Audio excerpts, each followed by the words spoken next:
In today's video, I'm going to teach you how to import WordPress XML file. If you've exported content from another site or you're restoring a backup, this process will bring your posts, pages, categories, tags, and other items into your current WordPress site. Before we start, make sure you're logged into your WordPress dashboard with an account that has administrator access and have your WordPress XML file ready on your computer. This is often called a WXR file and typically has a .xml extension. From your dashboard, look to the left-hand menu and go to Tools, then choose Import. This page lists different importers for various platforms.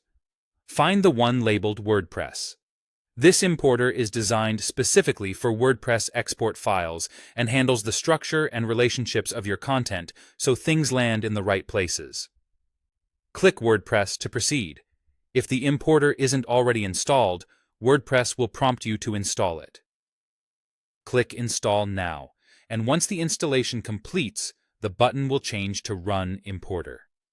Click Run Importer to open the import screen. This is a built-in tool maintained by the WordPress team, and it's safe to use on standard WordPress setups. Now it's time to provide your file. On the importer screen, click the button to choose or upload your XML file from your computer. Select the correct .xml file you exported earlier. If you exported a large site, you might have multiple files. Import them one at a time. Also ensure the file isn't zipped. If it is, unzip it first so you can select the raw XML file. With the file selected, click Upload File and Import.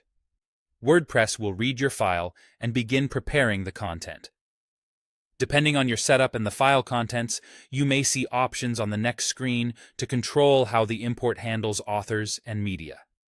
For example, you can decide whether to map imported content to an existing user or create a new one, and whether to attempt to download and attach images from the original site.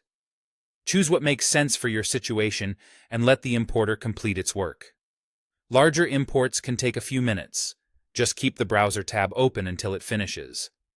When it's done, review your site by visiting Posts, Pages, and Media to confirm your content appears as expected.